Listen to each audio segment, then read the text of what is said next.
I have been a teacher for 15 years. 12 years ago, I had a student in my class whose name was Michael. We called him Mikey for short. By every indicator I had available to me, Mikey was a boy. Big green eyes, short curly hair, a sweet shy voice. He was adorable. He was also really smart, and he loved to draw. Sadly, Mikey had a hard time making friends and would often come to me at recess in tears. Socially, nothing seemed to go his way. Now, fast forward 10 years. I was getting into my car after school one day, and I heard someone call my name. I looked up, and I saw this spunky young woman, tank top, short skirt, combat boots. She looked familiar, but I couldn't quite place her. "I'm Mikey," she said. "Well, you knew me as Mikey, but now my name is Mandy." My world shifted. I was shocked. Instantly, though, I recognized those big green eyes from kindergarten, and I reached out and hugged her. At that point, Mandy was a junior in high school and had, within the last few months, decided to live her life as a girl. But let me be clear, she didn't decide she was a girl. That she'd known for a long time. What she decided was to be and live in the world as her true self. Well, I asked Mandy why she hadn't thought of an easier moment to make the change, like going to college. She looked at me and said, "Batya, I could not wait one more day." When she recalled her years at elementary school, she remembered how much she hated going to the bathroom, the boys' bathroom. How every time teachers would put students in boys' lines and girls' lines, she hated it.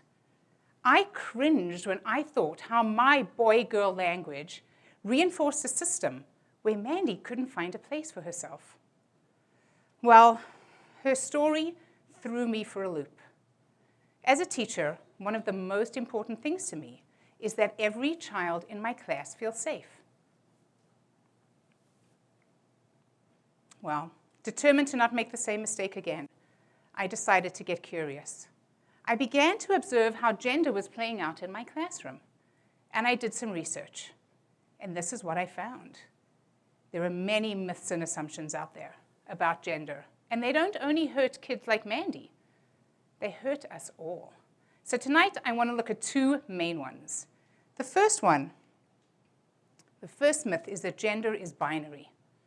What that means is we have two choices. We can either be masculine and male and feminine and female, nothing in between and nothing beyond. The second myth is that a person's sex and gender are the same thing, when in fact, they're quite different. Sex is our biology. It's our anatomy. It's that moment at birth when someone lifts us up, looks between our legs, and declares, "It's a boy, it's a girl." That is our assigned sex at birth. Now, here's something really interesting that I found out. 1 in 2,000 babies are born with genitals that don't conform to the gender boxes. That's more than 2 babies a day. Just that fact alone, for me, blew open the gender binary myth.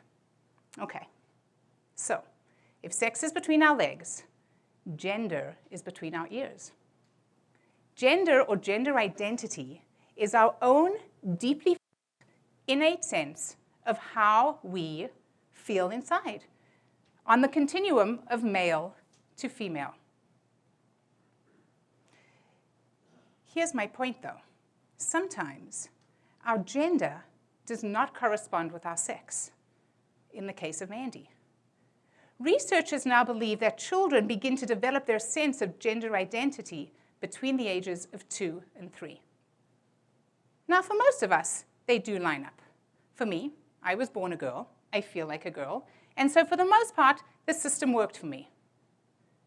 Because my sex and gender line up, I have been able to move through the world pretty smoothly.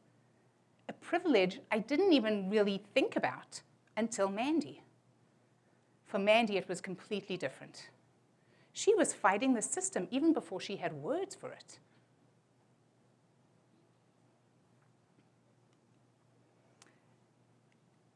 She was fighting the system even before she had words for it. Even though she had a penis and has a penis, she knows down to the marrow of her bones and as far back as she can remember that she is a girl. Her parents, who were so loving and supportive, when Mandy had friends come over when she was little, still, they'd put away her dolls and her dresses for fear that she would be teased. Mandy wanted to please her parents, and so she tried her hardest to be a boy. But it was hard, and it hurt her.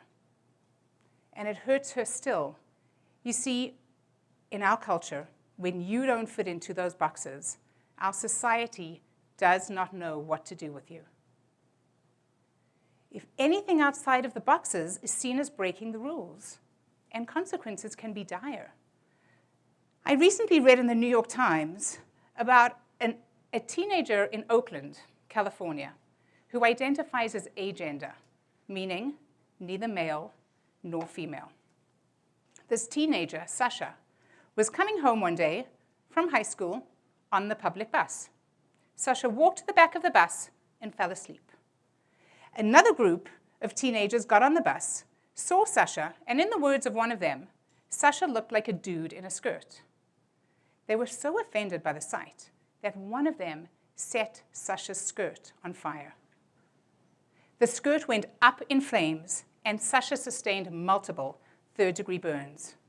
And the assailant, 16 years old, is being tried as an adult and will likely spend many years behind bars. I think it's a tragedy all around. Sadly, violence against people who live outside of the gender norms is not unusual. Now, this is an extreme case of how we police gender in our society. Extreme, but not unusual. And it raises the question, why is gender so important to us? Let's think about it. When you were little, when did you know your gender? Did someone have to teach you? Growing up, were there things that you did or didn't do because they wouldn't be appropriate for your gender? Boys, men, did you learn that boys don't cry? Women, were you taught to act like a lady? My mother often jokes it's a rule I never learned. But seriously, now I realize how many gender rules I have had to break to be where I am today. Today, when you were getting dressed, what did you put on to signal your gender to the world? Because we're so frequently having to fit in these gender boxes, it's often the boxes that are telling us what to say, what to wear, what to aspire to in life. What if you weren't limited by your gender? Just imagine. So here's something else that I find so interesting.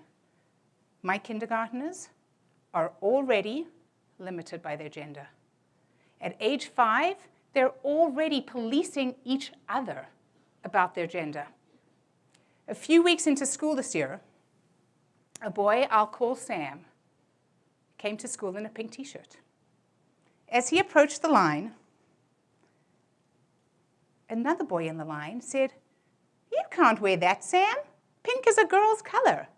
Well, Sam burst out crying and refused to come into the classroom until his dad went to the car and got him a different shirt. Once I'd settled the kids down on the rug, I asked them, "Who says pink is a girl's color? Who made up that rule?" Then I asked, "Tell me what boys do wear." And I wrote their answers in 2 columns on the board. They said black and blue and superhero shirts. I asked, what do? They play soccer, they build towers, they play with trucks and trains. I asked about girls. They said pink and blue. They said pink and purple and dresses and crowns. I asked, what do? They said they dance, they play with dolls, they braid each other's hair. They came up with quite the list. Towards the end, someone said, hang on a minute, those rules don't make sense, because Savannah plays soccer, and Johnny does ballet. One by one, they systematically dismantled the stereotypes they had listed on the board. So at the end, I asked, so what do you think of these rules? And they all yelled back, they're not fair. The very next day, Sam came to school proudly wearing his pink t-shirt. And the boy who made the comment was in princess clothes in the dress-up corner.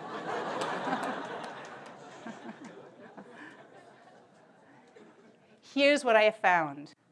The earlier we expose children to these issues, the easier it is to address prejudice before it becomes entrenched. It's not about putting anything into anyone's heads. It's about opening minds to accepting ourselves and each other for who we truly are. So what can we do? Let's start by questioning our assumptions around gender. Let's begin to see gender on a continuum, a range of possibilities from male to female or beyond. I believe if we could see gender this way, we would all lead wiser, more compassionate lives. And speaking of compassion, I recently heard that Sasha, with the skirt, is asking for leniency for the attacker. Sasha says the attacker is just a teenager, and teenagers do stupid things. Sasha's asking that the attacker be tried as a juvenile and not as an adult. If Sasha can come through an attack like that with such compassion and such grace, can we begin to see people who live outside of gender norms with more compassion, more grace? And one more thing. The next time someone tells you that, the next time you hear that someone has had a baby, pause for a moment before you ask, is it a boy or a girl? Why do you really want to know? Thank you.